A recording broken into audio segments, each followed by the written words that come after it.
So we're going to take that piece of fabric that we put this little fold, so you can see it looks like it's just rolled down, don't press it. And that's where this is going to hit right here at that neckline. So we can actually take and pin it at that point, and just to hold it there temporarily.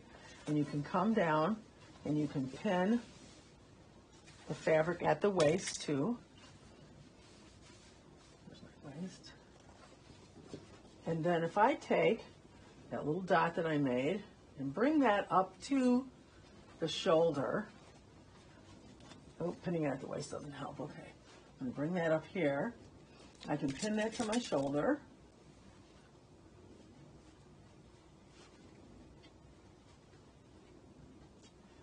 And take it on the other side up to the shoulder.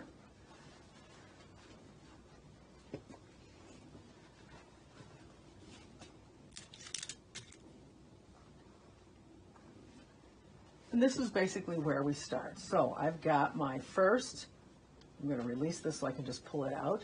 Here's my first fold, and it's hanging to right about there. Well, I think that's as deep as I want it. You don't want it to be too low cut. I may even decide to raise it, but we'll see how it goes when we start draping the other pleats. It's a good idea to sort of slash this center line down at the bottom, because it's going to get in the way of being able to drape the fabric. But don't come up too high. I've got it just above the hip line a little bit, and you can see it's allowing the fabric to move out that way because we're going to be bringing it up this way. So here's my first fold. Then I'm going to go up to the shoulder, and I'm going to create a little pleat up here to make my next fold for the drape. So you're looking to sort of like arrange the fabric how you want it to drape into those folds. There's no like real serious measurements that I can give you that will help you. You're looking to create sort of these little pleats that will fall where you want them in the drape. So you're just pulling this fabric up. You're going to pull down on here, because if you pull too far this way, I'm getting away from that being my center. So I want to be really careful. So I'm just going to pin that one temporarily. And then you have to go on the other side and do the same thing, because it's the way it's a cowl and it's draping. I have to be able to see that both sides are going to be the same. So I'm going to lift up on here and try to create another pleat there.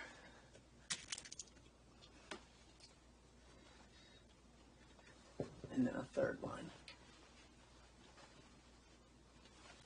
You kind of want them to be the same on both sides, or as close as you can get. But the secret is, when we drape the pattern, what we're going to do is, or when we trace the pattern, you'll lay this down to trace the whole thing, but you'll true it up by folding it in half and making sure that both sides are the same. So you're just constantly sort of fiddling with these until you get the look that you want.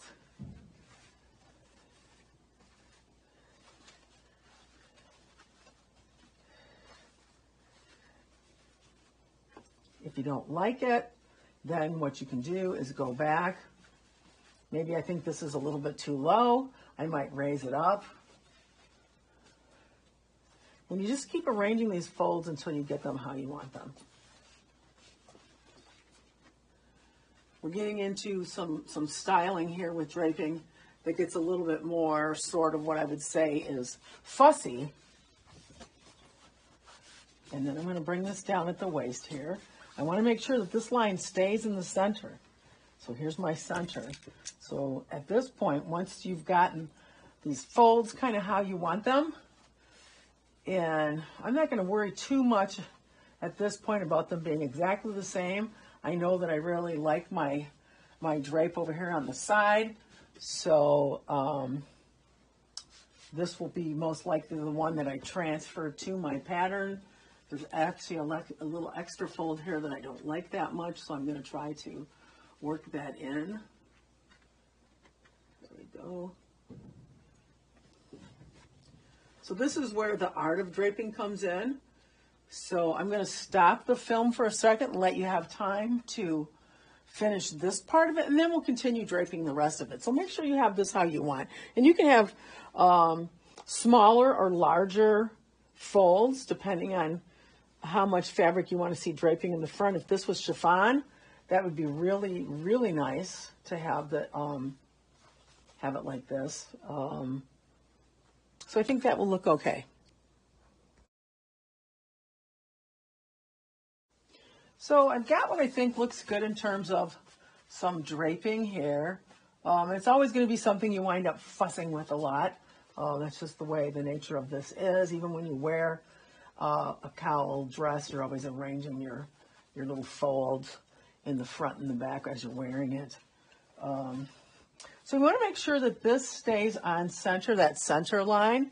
So I'm going to tack it down a little bit just to keep it from moving around too much. Don't overdo it. And I'm going to keep this as the side that I'll be transferring to my pattern because I really like how this looks from the side. I'm not going to fuss too much over here because I'm going to true it up so that they're both the same. So I'm going to continue to slash this till I'm up close to the waist. So I've got a little bit of room to start draping my waist. And then I'm going to cut a little bit off both sides like this. So, and clip up into the waist a couple of times so that I can actually drape my waist. So I'm going to pin it at the waist.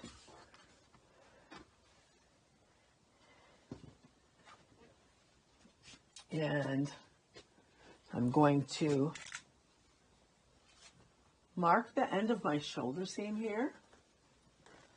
And I'm going to come around here. And remember, don't pull this real tight because you're going to start to pull your drapes away. So I want to make sure that I keep this sort of loosely moving towards the underarm. You don't want to pull it across the bust because then again you'll pull these drapes out. So you want to make sure that you keep that just loose enough so that it hangs nicely. And I'm going to come over and I'm going to mark my underarm. And I'm going to remove some of this fabric so that I can drape a dart over here. So I'm going to come in the fabric. I'm going to go into my armhole.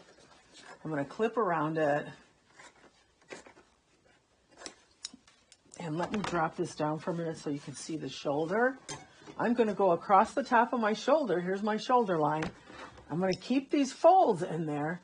And I'm going to remove some of this fabric, just leaving myself a shoulder seam. So I can see here, I could take a little bit more out around the armhole, but leave yourself seam allowance. So you want this to come down over the plate a little bit because this is going to be your seam allowance. We'll be, slashing this when we sew our sample. So I'm going to go ahead and at this point, I think I'll mark my shoulder seam. So just come across your pleats all the way over. Find your shoulder line. Here's my shoulder line. I'm going to mark that my armhole is there. And I'm just going to mark underneath too. Remember, we come down slightly under the plate. And I'm going to just do a little cross mark where my side seam is. I'm going to do a little mark over here too so I can see where I think my armhole is going to end up. And I'll draft that armhole with that armhole ruler. So I think this looks good. I'm going to lift this back up so you can see the rest of it as I'm working. Come on. There we go. All right. Again, I apologize for all the glare. I have LED lighting down here so that I can see really well working in the basement space, but that doesn't always help with filming. So I can make a little dart at that location if I want. I think I'm going to just raise my waist up a little bit here on the side, let it have a nice gentle curve. And I can make a small So if I go upward on the side seam, I think I'm going to have to remove a little bit more fabric over here. I'm just going to come straight across at that and an angle to give myself a little less fabric that's restricting the movement. So coming around, again, clipping into the waist. And you do actually have a choice to not have a dart if you don't want one. That way you would bring this down and you wouldn't bother with a dart. But it depends on how busty someone is. The more busty they are, the larger their cup size, the more you really need that dart in order to get it to fit and not just look sacky.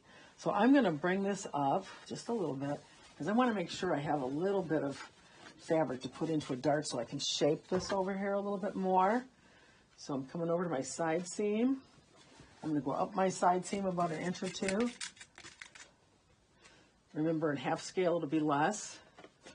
And then I'm going to start to fold my fabric down into a dart. So I want my dart to go, I think it's a good idea sometimes to sort of mark the bust. And remember, the apex is that 1 inch area around the bust. And I'm going to fold in a small French dart here. Yeah, I'm sticking to all the pins. So here.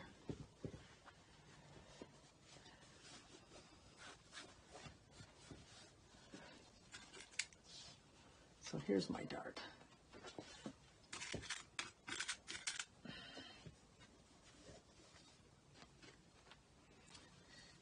I'm going to bring it. My dart's going to end like right about there. So I'm just going to sort of mark the dart. I'm not going to pin the whole thing in because I can draft it when it's flat. So you want to finish sort of pinning your waistline. Mark your side seam.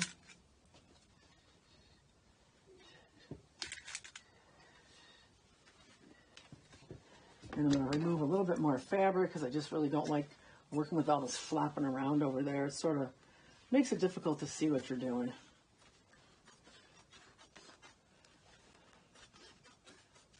Okay. So I think that'll be good. I like the dart. I love the French dart. The angle of it. So take these out. I think maybe my waist just needs to be a wee bit higher. Give myself a little more room there. But remember, be careful that you don't let this line get pulled over to the side because then you're transferring some of your fullness to the other side of the garment and then it might not look as nice. So maybe like right about here is my dart. I'm going to have it end like right about there. So I'm going to take my pen. I'm going to mark my side seam. And I never bother with doing the whole line. I just make it dotted because you're going to true it up anyways. So I just always make sure that those intersections where it takes a turn are very clearly marked so that you don't lose that when you go to start drafting the pattern. So I'm going to come across here. I'm going to mark my waistline. I sometimes like to have a notch at the princess seam and a notch over here at the side. So I'm going to put my double notch there. So I've already done that. And then you can go ahead if you want and create your back piece. And again, the back only needs to be the half. It's pretty much going to be the same as what you did for your basic bodice. If you want to pull that one out and pin it on here and reuse it, that would be fine. Once you've done a basic thing, it's easy to reuse them. And then we're going to remove this from the form. And what I'm going to do is I'm going to make sure that this is all marked. I'm going to fold it over. I'm going to mark the other side so they're exactly the same. And then I'm going to put it back on here to make sure that it fits properly. Make sure that as you're removing the shoulder, you keep those see if you can see them. The pleats folded in so that you don't lose that. And I already have this folded in the center at the mark that we made when we were first starting. You don't have to mark any of these because you're just going to allow that fabric later on to drape the way you want it to drape. So make sure everything is marked so that you don't lose any of your markings, because when you start working with something that's very creative and curvy and has folds and all that kind of stuff, you wind up losing them if you're not really careful.